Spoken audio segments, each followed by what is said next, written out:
Sumainyo ang Panginoon. At sumaiyo rin. Ang mabuting balita ng Panginoon ayon kay San Mateo. Papuri sa iyo, Panginoon.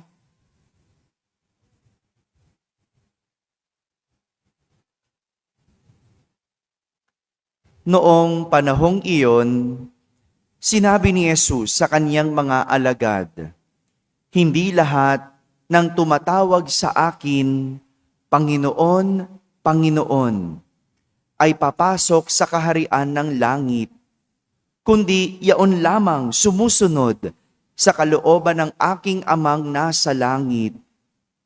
Pagdating ng huling araw, marami ang magsasabi sa akin, Panginoon, nangaral po kami at nagpalayas ng mga demonyo at gumawa ng mga kababalaghan sa inyong pangalan. At sasabihin ko sa kanila, kailanman ay hindi ko kayo nakilala. Lumayo kayo sa akin, mga mapaggawa ng masama." Kaya't ang bawat nakikinig at nagsasagawa ng mga salita kong ito ay matutulad sa isang taong matalino na nagtayo ng kanyang bahay sa ibabaw ng bato. Umulan ng malakas, bumaha, at binayo ng malakas na hangin ang bahay na iyon. Ngunit hindi nagiba sapagkat nakatayo sa ibabaw ng bato. Ang bawat nakikinig ng aking mga salita at hindi nagsasagawa nito ay matutulad sa isang taong hangal na nagtayo ng kaniyang bahay sa buhanginan. Umulan ng malakas, bumaha, at binayo ng malakas na hangin ang bahay. Bumagsak ang bahay na iyon at lubusang nawasak. Nang masabi na ni Jesus ang mga pananalitang ito, ang mga tao ay namangha sapagkat nagturo siya na parang isang may kapangyarihan at hindi tulad ng mga eskriba. Mga kapatid, ang mabuting balita ng Panginoon. Pinupuri ka namin, Panginoong Hesukristo. Umupo ang lahat at makinig sa homilia. Magandang umaga po sa inyong lahat. Magandang umaga sa mga nasa barangay, mga nasa tahanan at nasa abroad na nagsisimba via online. Kasama kayo sa aming banal na pagdiriwang dito sa ating parokya. Kwento ng pagkabagsak ni Haring Joaquin ang ating narinig mula sa ating unang pagbasa. Pagkabagsak. Sabihin nga po ninyo, sa edad na 18 taong gulang, naging hari si Joaquin. Ba? Mantakin mo yun, no? 18 years old. Siya'y nabigyan ng pagkakataong maging hari. Siya'y napili na maghari sa Jerusalem. Siya ay hinirang na hari. Kung sasabihin natin, murang edad. 'Di ba? Bata pa, 18 years old. Pero nasa tamang edad naman na. Hindi ba? Hello? Tamang edad na ba yung 18 years old? Well, relatively bata, pero nasa tama namang edad. No? 18 years old. No? Ngunit, tumagal lang ang kanyang paghahari ng 3 buwan. 3 buwan. Dahil hindi siya naging kalugod-lugod sa Panginoon. Bakit? Sapagkat tinularan niya ang kanyang ama. Tinularan niya ang kasamaan ng kanyang ama. Nako, mga magulang, mag-ingat po kayo sa inyong mga ginagawa dahil ang inyong mga anak ay nakatingin sa inyo. Sa mga magulang nagsisimula ang mga aral na natututunan ng anak. At kayo din, ang unang nagiging ehemplo ng mga anak ninyo. Kaya kung ano ang anak, malaking kontribusyon ang magulang. Kung bully ang anak, ang magulang, hindi kayo makasalita. Bully din. Kung walang hiya ang anak, ang magulang, hindi kayo makasalita. Isan matututo yan? Father, natuto yan sa Facebook, natuto yan sa internet. Aba, ikaw ang magulang. Kung alam mo pala doon natututo, anong gagawin mo? Pagbawalan mo. Alisin mo yung gadget. Kung dyan natututo ng hindi maganda. Isa mga magulang no? Diba? Alam mo balik na lang tayo kay Haring Joaquin. Nang tayo matatapos mga magulang, no? Kaya ito nangyari. Sa halip na dalhin sa mabuti ang kanyang nasasakupan bilang hari, napasama ang Jerusalem dahil sa masasamang ginawa ni Haring Joaquin. Kapag talaga masama ang ginagawa ng hari, kapag talaga masama ang ginagawa ng leader, nadadamay ang kanyang bayan. Kaya sa huli, sinakop ang Jerusalem ni Haring Nabucodonosor at pinalitan siya ni Natanias bilang hari. Pinalitan si Haring Joaquin ni Natanias bilang hari.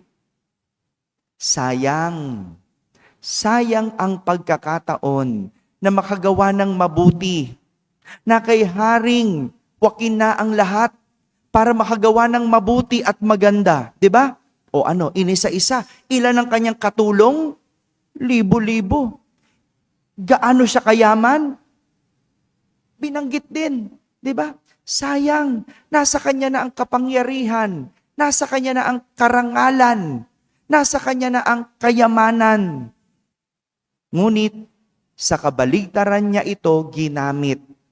Kaya, hindi siya naging kalugod-lugod sa Diyos. Hindi naging kalugod-lugod sa Diyos. Itong nangyayari kapag sinasayang natin ang oportunidad o pagkakataon na binibigay sa atin, hindi tayo nagiging kalugod-lugod sa Diyos. Hindi lahat nabibigyan ng oportunidad. Kaya kapag nasa iyo na, kapag hawak mo na, kapag ibinigay sa iyo, gamitin mo ng mabuti at gamitin mo sa mabuti. Nabigyan ka ng posisyon, gamitin mo ng mabuti. Gamitin mo sa mabuti. Nabigyan ka ng scholarship, huwag mong sayangin. Binigyan ka ng pagkakataong makapagtrabaho, ibigay mo din ang makakabuti sa iyong trabaho. Hindi lang sa iyo, hindi lang sa sarili mo, kundi makakabuti sa kumpanya mo. Diba? Marami sa atin may trabaho, pero gusto lang yung ano makakabuti sa kanya. Hindi. Gawin mo rin yung makakabuti dun sa pinagtatrabahuan mo. Huwag mong sayangin ang pagkakataon. Huwag mong sayangin ang oportunidad. At parang ganito, yung sinasabi ni Jesus sa kanyang mga alagad sa ating ebanghelyo. Nabigyan sila ng pagkakataong makapakinig ng salita at pangaral ni Jesus. Bakit hindi pa nila isagawa o isabuhay? Dahil ang tawag ni Jesus sa mga nakapakinig at hindi nagsagawa ng kanyang salita ay hangal. Narinig mo na Natuto ka na. Hindi mo pa sinabuhay. Hindi mo pa isinagawa. Ang tawag sa'yo, hangal. Ngunit, ang tawag ni Jesus sa nakapakinig at nagsagawa ng kanyang salita ay matalino. Matalino. Parang batang nag-aral, 'di ba? pinapasok mo sa eskwela, may baon pa, bago sapatos, ang ganda ng bag, binilan mo pa ng notebook. Ay, hindi pala, libre notebook, di ba? Oh, di ba? Lahat na. Pumasok. Pero pag uwi, walang nabitbit na pinag-aralan. Anong tawag? Hangal. Pero yung pumasok sa eskwela, magandang sapatos, nabigyan ng bag. Pag uwi, binitbit ang aral na natutunan. Ang tawag, matalino. Ganyan ang mga taong nagsasayang ng pagkakataon o oportunidad. Mga hangal. No? May trabaho na, ayaw pang magtrabaho, wala tuloy sweldo. Anong tawag? Hangal. 'Di ba? May trabaho ka eh. O anong gagawin mo? Eh, makikiusap na lang ako. Wag mo muna akong kaltasan. 'Di ba? Makikiusap na lang ako, no? Maawa na kayo. Ano ka maawa? May trabaho ka eh. Hindi ka pumasok. Ngayon, walang sweldo. Ano tawag? Hangal. May asawa ka na at may pamilya na maayos, nagloko at naghanap ka pa ng iba. Anong tawag? Hangal. May katungkulan ka na, pinagkatiwalaan ka na, ibinoto ka na, pero hindi mo ginamit. Ano tawag sa'yo? Hangal. Samantala, ang mga napagkalooban ng posisyon at ginamit sa mabuti, matalino. Nabiyayaan ng yaman, pinalago at trinabaho, matalino. Natulungan ka matapos kang maghirap at ginamit ang tulong na natanggap para magbago ang buhay. Ang tawag, matalino. Simple lang. Pag merong pagkakataon at oportunidad na binigay sa iyo, gamitin ng mabuti at gamitin sa mabuti. Mga kapatid, hindi lahat nabibigyan ng oportunidad at pagkakataon. Kaya, gamitin ito ng may pag-ayon sa Diyos. Gamitin ng mabuti at gamitin sa mabuti.